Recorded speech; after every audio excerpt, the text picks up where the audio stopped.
Greetings, Dr. Joseph Martin. The end of religious fundamentalism and return to spirit and a unified consciousness.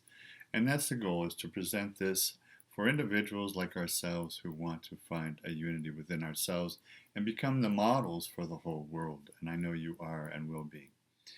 First, let's look at religious fundamentalism across all religions worldwide and historically, and the belief systems that are allowing people, through the misinterpretation of the founders of the religions, and here I'm pointing to Jesus and Muhammad in particular, and maybe Moses as well, that show that it's okay to murder and kill and go to war in terms of a holy war.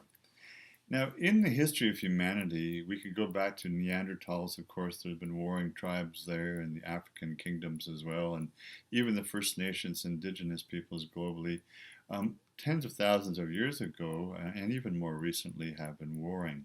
But let's just focus on the major world religions and the fundamentalism that they incur and encourage within their adamant people who are joined this particular belief system.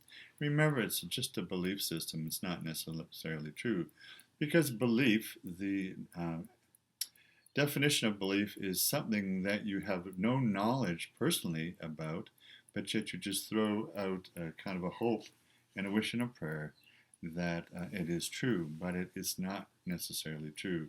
The map is not reality, as we say in philosophy and psychology. And so let's just take the Christian tradition first. Now, going way back to the Crusades, about 900,000 years ago, there was a notion that you would, like Jesus, maintain some glory and grace from God if you went and killed the Muslims and stopped them from taking over Jerusalem. And then again, as we move forward in history, we have the 400 or 500 years of trauma in the United Kingdom and in Europe between the Catholics and the Protestants and their own misinterpretations of the religion and what God was telling them. That it was okay to wipe out Catholics if you're Protestant and vice versa. These wars and the murder and the Holocaust that's gone on, the tragedy for the civilians, whether it's Northern and Southern Ireland, Scotland and England, different factions within Europe, between the religious groups that have different belief systems, all saying that God was on their side, when in fact all they were doing was giving them some kind of lies, propaganda, and proselytization and acceptance, so-called acceptance, to just go and murder other people, even fellow people in their own countries. This has gone on within the Islamic tradition, the Shia and Sunni. It's gone on between the religious or belief systems between the Pakistanis and the Hindus, where the greatest bloodbath maybe of the last little while has gone on. And we have it in Rwanda, we have it in all the places. So what's the problem? The problem is man, or humans. That's the problem. We're the problem. It's our misinterpretation of religion. And so I'd like to suggest that in the last 120 years, there's an evolving human consciousness among all peoples on the planet, all backgrounds, cultures, traditions, nationalities, ethnicities, to suggest that it's time to kill religion. And religion, in fact, is dying. We know that the statistics in the people who go to the Catholic Church, the Protestant churches worldwide, is diminishing greatly, and less monks and nuns in any of these traditions. Even within the Buddhist tradition, although it's worldwide, there's a diminishment in the need to understand what the true Buddha said. In fact, the Buddha predicted that at this time, most people would have no knowledge, inner knowledge, of what he really talked about or meant, or required for human emancipation, liberation, and moksha, nirvana. So we have this condition that's worldwide, and it's a good thing, because our consciousness is evolving to the point where the social institutions of religion will be dying more and more, as they already are. 120 years ago, Dr. Carl Jung had a dream in which God let out a big turd from heaven. It dropped on the cathedral in Basel and shattered it to pieces, and the cathedral in the Roman Catholic Church was going to be no more. Now, that was an intuitive kind of future-oriented vision dream that Jung had to show that we are in the midst of a social cultural change of immense proportions where religion is dying. Before I get to the philosophical and psychological bases for saying all of this, let's look at some history. We are in a phase now where the great empires of the world are actually dying. The British, American, the Russian, the Chinese, and other empires. And also, we're looking back at a time when colonization for the last 500 years on behalf of the Christian church, whether you were Catholic or Protestant, the colonizers of the world, the Brits, the Dutch, the Danish, the Spanish, the Portuguese, and others, the French included, on the background of religion, they went out and they colonized all the world and tried to force proselytization on them in very extreme measures, whether it was the Black Robes and the Jesuits among the indigenous peoples in Canada and elsewhere, or any of the proselytizers, the Spanish and the Spanish Inquisition, and the killing of all the Aztecs and all the Maya and others. So religion has always been what should we say? We'll say religion has been the lying capacity to kill people wantonly and destroy their cultures and their language and their peoples, take their land and the resources in the name of God. And this is so inhuman. There's no way we cannot know that the religions of the world will at one point be finished as social institutions. People will understand and come into consciousness all over the world as they see that the immoral aspects of these religions and the way it's been perpetrated, not just with sexual abuse of the First Nations as we have here in Canada, from both the Catholic and the Protestant people who were supposedly Christians, or the religious right in America that condemns homosexuality or women's rights to their body and so on. All these things worldwide, or the Muslims who again deny homosexuals or gays and lesbians and women the rights that they have for education and for business and for having their own personal lives. So religion has been a prison, and prisons need to be liberated. And in the liberation, as Nelson Mandela showed, that religion and prisons will eventually die. It's part of the spirit of humanity, and in each individual soul, hidden deep inside, below all the brainwashing that religion has given us for all these millennia, there will be the spiritual thrust and need and search for freedom of the soul and the spirit. And that's what this video is about, to inspire and impulse you to find that within yourselves. Now, in the history of literature, the two greatest writers probably are Homer and Tolstoy. And I want to just say a few words about them because those are the two greatest writers about war and peace and the common humanity. Homer and the Iliad and all that he wrote about the journeys and the fall of Troy, all based on human lust and greed and revenge and ego, murder on both sides in all the wars in the Iliad. And again, Tolstoy in his greatest work, War and Peace, on how all that is in humanity is based on the need to kill and destroy and to take what is not yours, whether it's a woman or land or resources or anything else. Now, Simone Weil, who was a very great French philosopher of the last century, a wonderful woman, and you can read her books, Gravity and Grace, but she has a book called War and the Iliad, in which she looks at Homer and Tolstoy. And in this book, I just want to read this to you here. She has some comments about all of this and what it really means. She says that she wrote this in 1939 at the beginning of the Second World War, and she was living in France at the time. She says, the nightmare vision of combat is a machine in which all of humanity is destroyed and lost. And of course, in the Second World War, very nearly all of humanity was destroyed, murdered, and killed, and civilization come to an end. And we're at that point again now. We're at that juncture where we have a tipping point one way or another, which is what is impulsing me in my conscience to put out these particular videos, and more of that in a moment. And she says that through the religious fanaticism and illusion and exaltation of being on the right side of God, people feel that they're given the right to kill anyone else, including not just the humans, but animals and the earth itself. Now, having said all that, let's look at what some great philosophers from the last 120 years have said about all this. We're going to look at Marx and Freud and Jung.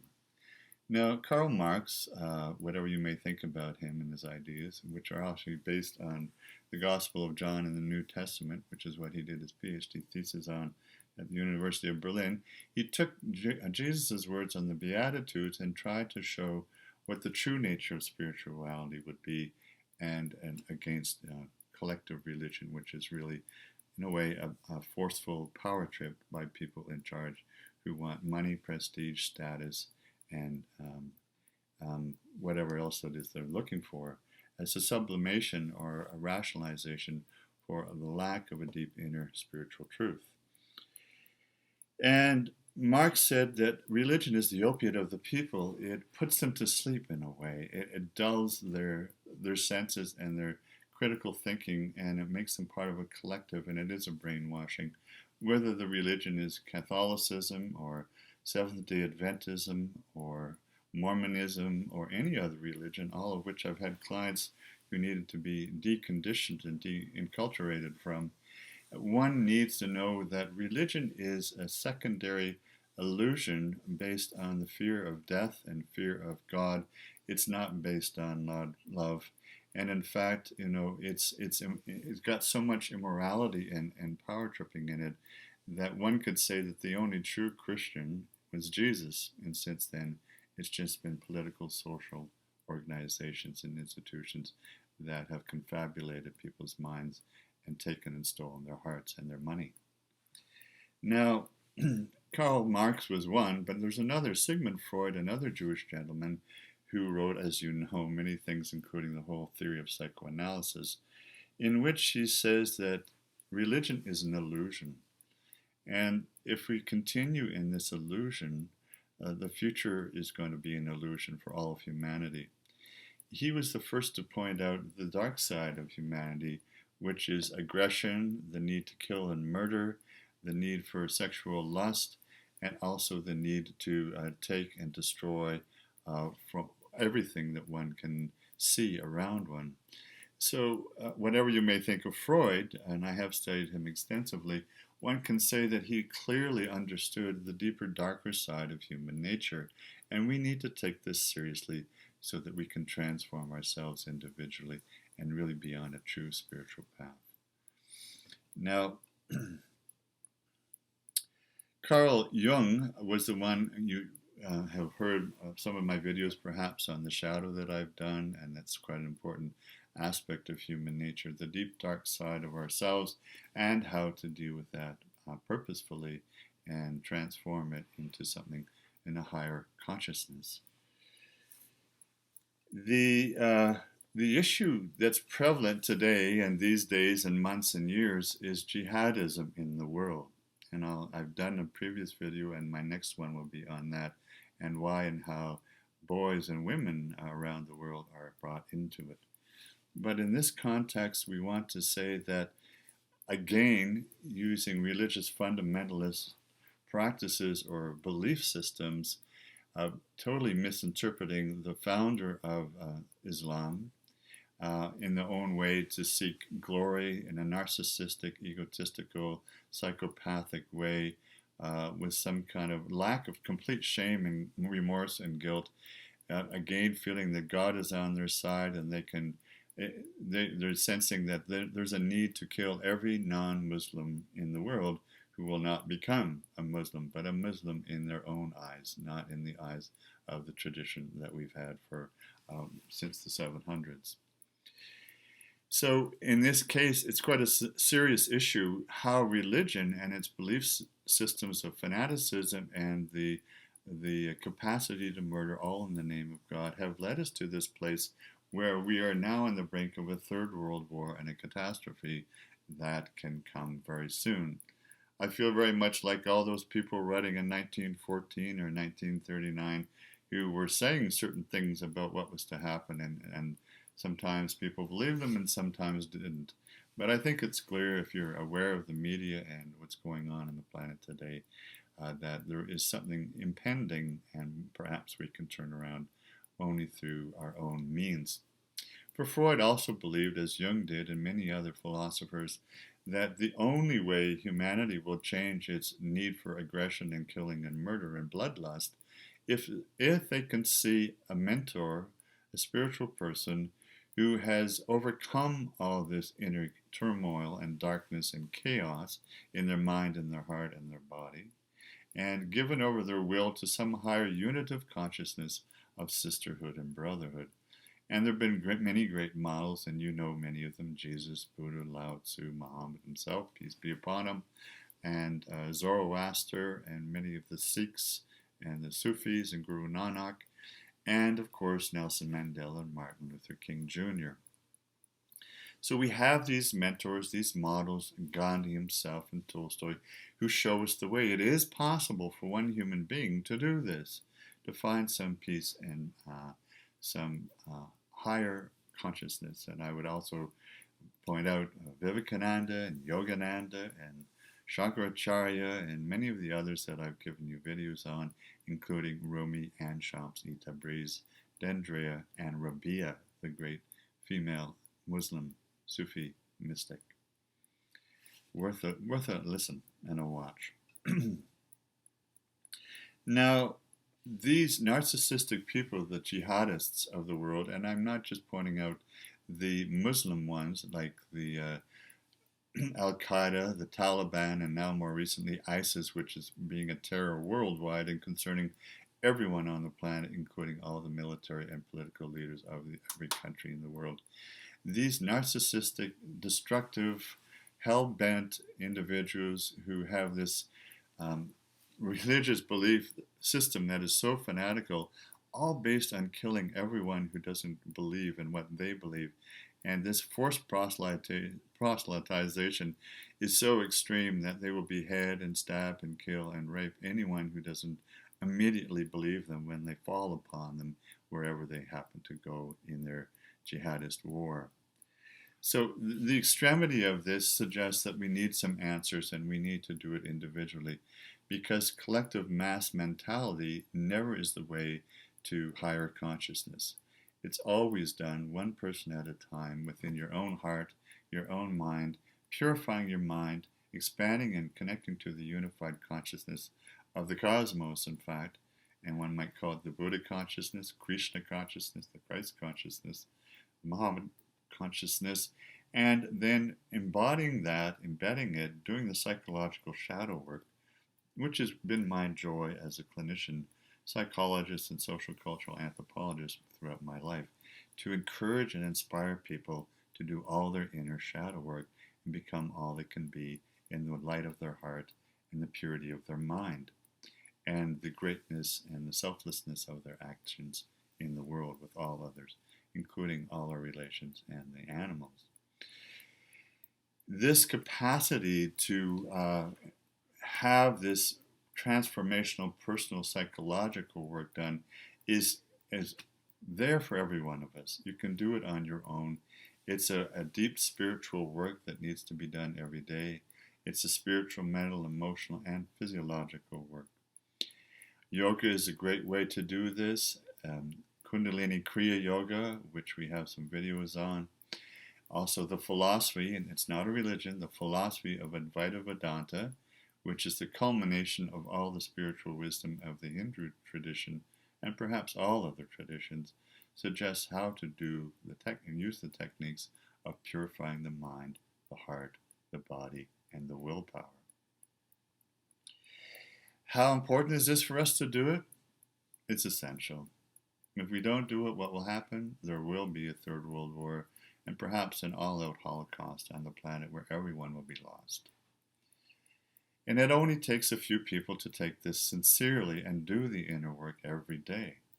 And when you do, you have a magnetizing, incredibly beautiful, sacred effect on the consciousness of everyone, not just around you spatially in your city or your nation, but in fact in every part of the world. It's like the 100th monkey effect. You have an effect on the consciousness of everyone, even on the other side of the planet. So taking this sincerely, doing your inner spiritual work in whichever path that you choose, because this is a philosophy of truth and authenticity. It is one with the cosmos and the universal knowledge and wisdom that's been there since the beginning of creation. It's your need and necessity to take your consciousness, surrender it, and merge it with the ocean of bliss, as we say in Buddhism thought. Well, this has been a journey, sharing this with you, sharing it because of the impulse of the deep and dire necessity we all have to do our part and take self-responsibility for our own life, which is all we can ever take responsibility for, and be a light in the darkness of the world. Be a light to all those around you. Be a great love, an open-hearted love to all those around you, and just shower people with love every day. Sing as you go and meet people, and feel that inner joy and bliss when you know that you're an immortal soul made of the one divine spark, sharing your joy and your bliss and your love and your peace with everyone, and encouraging everyone around you to move out of the darkness and the shadows of their inner world and their anger with the outer world into a place of deep peace, rest, resilience, regeneration, self-confidence, and deep love in the unity of all that is. Dr. Joseph Martin, Om Namah Shivaya.